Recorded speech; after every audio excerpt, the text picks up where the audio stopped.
Joining us now, Stephen K. Bannon, former chief strategist for the president. The first three debates that the president had with Hillary Clinton, Steve Bannon, instrumental in the prep for that and designing those and how the president would do. And he's with us now, backed by popular demand, also host of the most popular show in history, War Room Pandemic, and that's 10 to noon, Monday to Saturday, right here in the John Fredericks Radio Network. Also, America Voice News, and 11 to midnight on Newsmax. Steve, great to have you today early. Thanks for having me, John. I appreciate having me on. I want your rundown of last night, please. Well, I think that you teed it up. You know, Chris Wallace didn't really have control of the situation, and I think President Trump summed it up pretty early. I'm debating you. I mean, he called out Chris Wallace, I think, in the first 10 or 15 minutes. Yep. And so given the fact that it was kind of 2-on-1, I thought the president did a great job. I mean, to me, I didn't think Joe Biden looked coherent at all. And I don't know how people, if the left-wing media, right, thought Biden did a good job, they wouldn't be attacking Trump so viciously last night, this morning, including immediately CNN calling for no more debates. Joe Scarborough calling for no more debates, because they know that Joe Biden can't stand on, if he stands on a stage with Donald Trump, he looks incoherent. I thought that Joe Biden's performance last night was a total disaster. I mean, because this guy he can't even answer a question.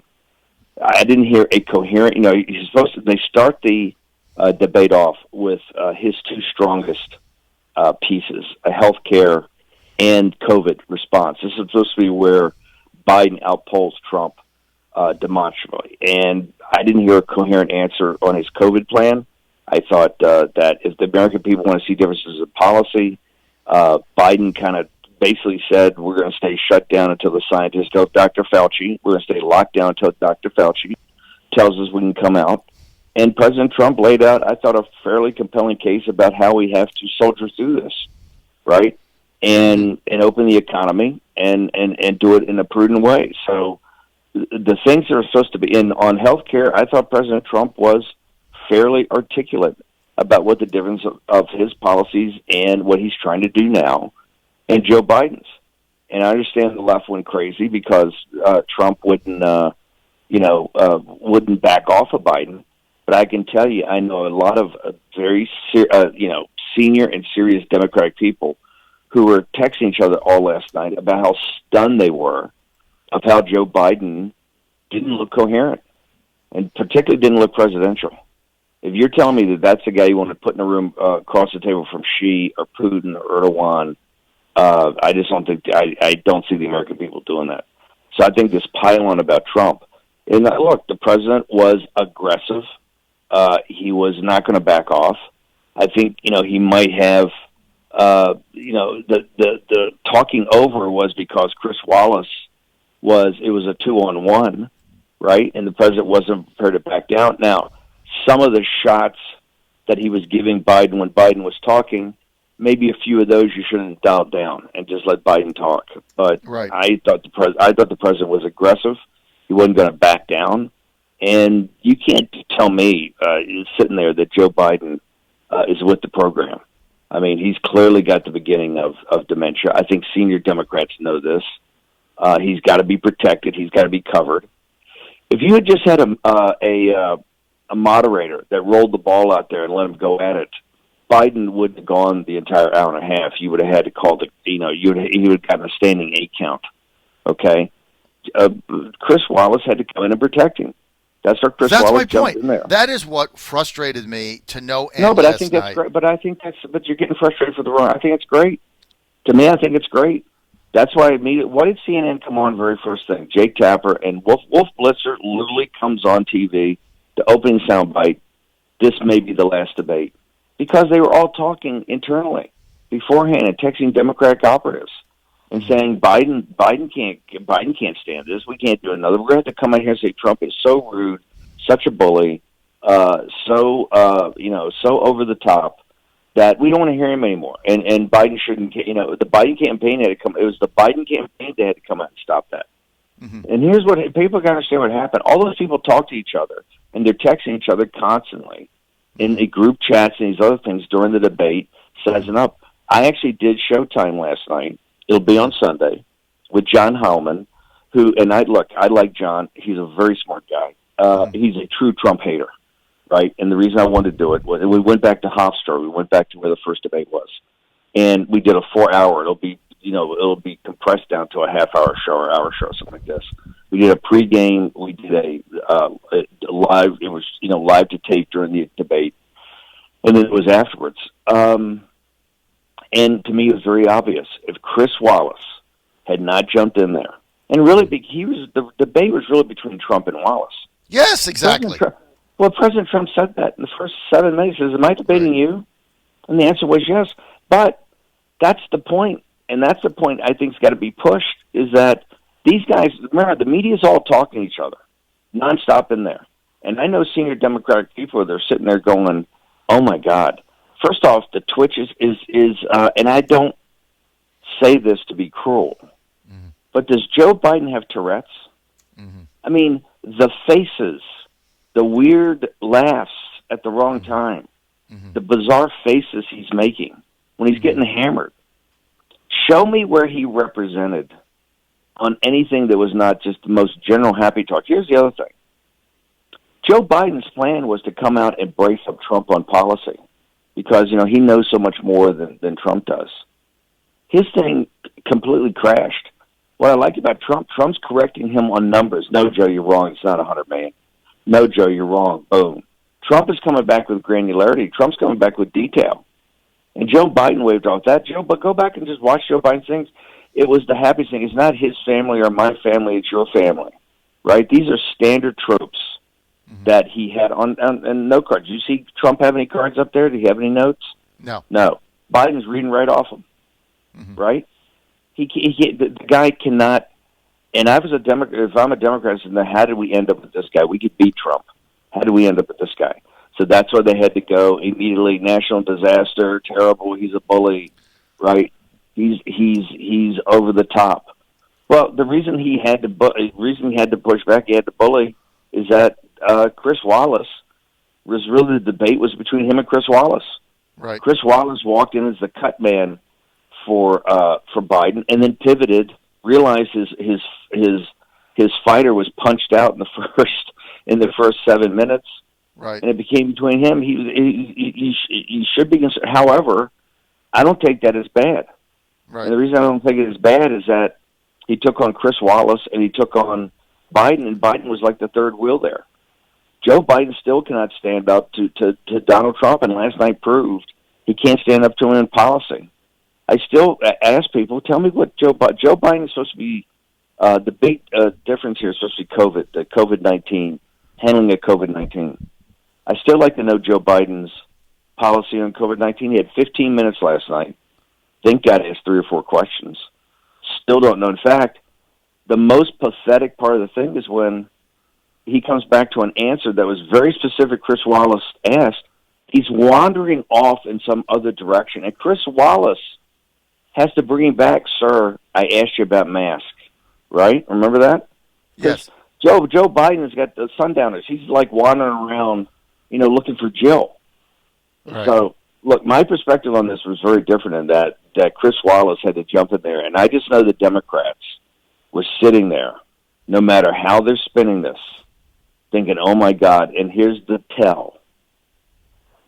Talking to each other the entire time, texting to each other the entire time. What does CNN do? Immediately, Wolf Blitzer. He says, this is probably the last debate. That's those guys talking to each other. That, hey, we got to make a case that the President of the United States is so bad. The President of the United States is such a bully that he shouldn't be heard anymore. We've had all the debates we need, right? Now it's time to, let's get the $80 million phony ballots and get on with it, right? So, look, I just take a very different perspective of this. I think President Trump represented last night. And these people said, "Oh, he's turning off suburban housewives."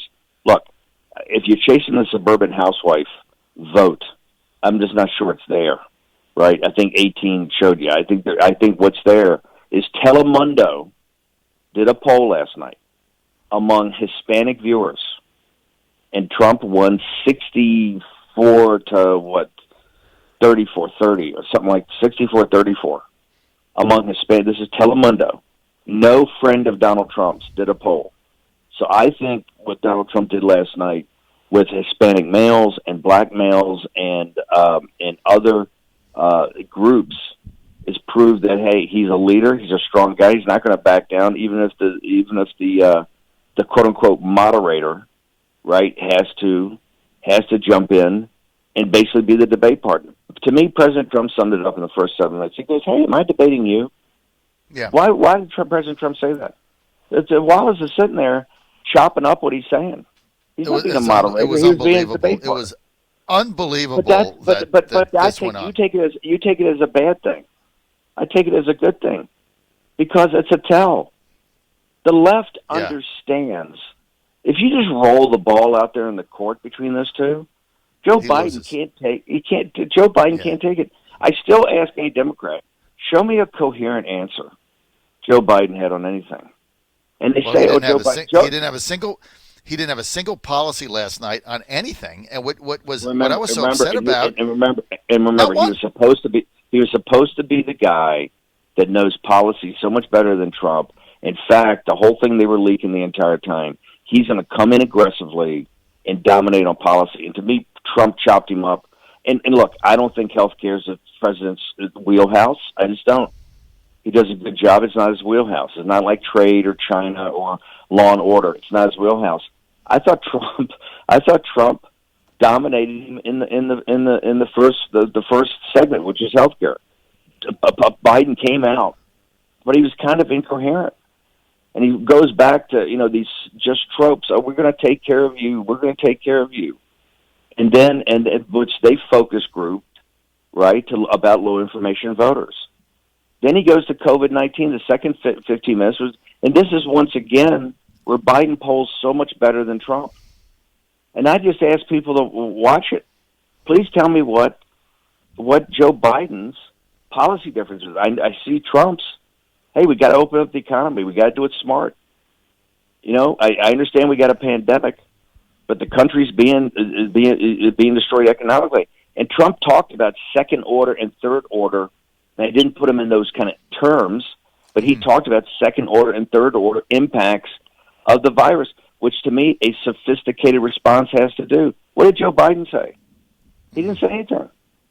Remember, Joe Biden's a guy that came to his convention, and when he had the national stage, he talked about a strategic plan he put out on COVID from March 25th.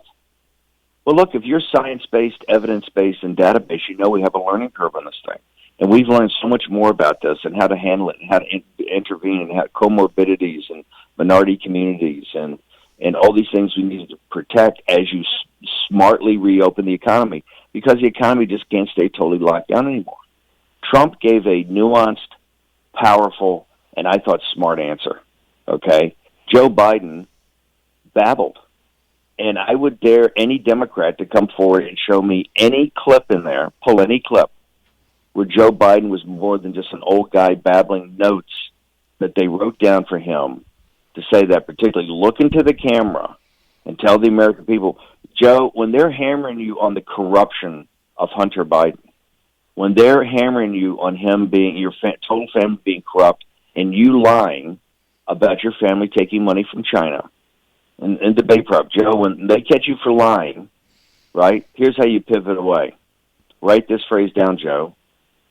Mr. President, it's not about my family or your family. Look in the camera. It's about your family, right, to the American people. That's just a standard politician's line, right? That doesn't do anything. So I beg any Democrat that wants to come out and tell me anything he said that was coherent about any policy proposal, I'll read be the leader. And if you think that guy is going to stand up in a room, as he's the guy you want to send in to back down Xi and the Chinese Communist Party, is that guy the guy you want taking on Putin? Is that the guy you want taking on Erdogan? Is that who you want dealing with the Middle East and the mullahs? Mm-hmm. Right? Is that the guy you think is going to roll his sleeves up, given his track record on the economy? And some of the stuff he said, I am the Democratic Party, it was insanity. I am the Democratic Party. Well, I think AOC and the bulk of the progressive left of the Democratic Party might disagree with that, since you're really the official greeter of Wilmington, Delaware global corporatist. Exactly what you are. So listen, the mainstream media, it's a firestorm about how Trump is a bully and did terrible. Guys, they are so nervous that what did Joe Scarborough say last night? Joe Scarborough said Biden should never, this is the last debate. He's the one started. That's the last debate. You don't think Joe Biden is talking to Democratic operatives in the Biden campaign, and he's talking to other guys, other networks, and the MSNBC host? And what are they telling each other on text messages? This is a disaster. Biden is, I can't believe it is Biden. And will he stop making the faces? Will he stop making the faces? Does he have Tourette's? What are these goofy faces he makes? Why is he laughing? Right? When the president's saying, you don't know what you're talking about, you're laughing. Mm-hmm. So I take this very differently. I think the president's got to continue to hammer, and I think, to me, the Democrats have a problem. And look, in the Telemundo poll I saw tweeted out, I think the Hispanic community, I think black males and others are going to say, hey, look, I may not like Trump's house style, and hey, maybe the guy's even a little obnoxious, right?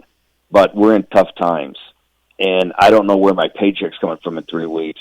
And if I got to depend on somebody to turn this economy around, I think I'll go with Trump, because Biden just doesn't seem to me he's with the program. And I think the tell last night was two things: Chris Wallace, and President called him out. He was a debate partner. He was there to he knew immediately he had to shield Biden. And the mainstream media talking to each other, and Joe Scarborough and these guys come as soon as the thing was over. Last debate. Don't need to hear from Trump anymore. That's it. National disgrace. Clown show. We don't need to do this. So Steve Bannon with us, Stephen K. Bannon with us, former senior strategist for President Trump, chairman of his campaign 2016, engineered the victory, host of War Room Pandemic, 10 to noon, Monday to Saturday, John Fredericks Radio Network, AVN. So, Steve, one, he's not going to debate again because the Democrat operatives realized they dodged a major bullet last night. They're not going to have that opportunity again. There will be. The Biden campaign came out because I think they can't sell it to the American people. Trump will crush them. They don't want another debate. Right. Their media Praetorian Guard said that Joe Scarborough and Wolf Blitzer, first thing they said, last debate, don't need another debate, shouldn't debate. It was the Biden campaign. They had to come out and put a thing on that because they understand that's not going to play with the American people. That's running back. That's running back against. So trust me, the media doesn't want another debate. Is he going to have a debate? They realize that the next moderator is not going to be able to be. They're going to freeze. Exactly. They're going to freeze. That's their problem. The moderator. They dodged a bullet because they had Chris Wallace running interference, and like you said, he was his cut man last evening. He was debating Wallace. Biden just stood there. So I agree with that 100%, but I want to get to two things. I got 2.5 minutes. One, the Telemundo poll was a shocker last night because, we expected CNN poll 80% say Biden won, but expected that. The Telemundo poll, which is, not anti-Trump, obviously, 65% of Hispanics in the Telemundo poll saying Trump won the debate. Write that number down. And why? In that number. Because it shows you he's making huge traction with the Hispanic community because they want a strong leader. That's why. They understand that they're savvy enough to understand that the economy's in tough shape. Right. Particularly lower down the economy is where a lot of their jobs are right now. They want better jobs. They want to go to school, and they want to get the high tech fourth industrial revolution jobs, of which they deserve because they're American citizens, just like the black community. Right? They understand about bringing jobs back from China. They get it. The China thing polls highly in the Hispanic community. Why? They get it. They understand it. This is incredibly important in places like Arizona, in places like Florida. The Telemundo poll is very important because they understand Trump is maybe not a guy they want to bring over for a barbecue, right? But that's not what you're hiring him for. You're hiring him for to be a leader in a very tough time, in a global pandemic, in a depression. I mean, even Chris Wallace said, look, go back to the third element. The third 15-minute block, the economy. Mm-hmm. Chris Wallace sings the praises of Trump. He said, we had a depression. We had 40 million people unemployed. That's come back, ba-bing, ba-bang, ba-bung. I said, hey, in that regard, Wallace had to go to the facts. And go back and look at Joe. He never answered a question about taxes. He couldn't. But to think that you can say, Mr. Biden or Mr. Vice President, I asked you about taxes, because Biden's wandering around. He doesn't know where he is. The guy has a question, and he's wandering, just drifting off the stage. But Chris Wallace had to continue to bring. Well, Mr. Vice President, I did ask you about your $4 trillion tax bill and what's that going to do to the economy. He never answered that either. He never answered. That's why I was so frustrated last night, because he never answered a single question, never had a single policy, he never had to defend anything, and it was like Wallace just cutting the president off. And President Trump asked him a point blank question. Name me. You won't even say law and order. He wouldn't say that. Law and justice. Law. You won't even say law and order. Called him out on that on national TV, and the Democrat operators are going nuts. And then he said, "Name me one police union or group that is endorsed. Name me one."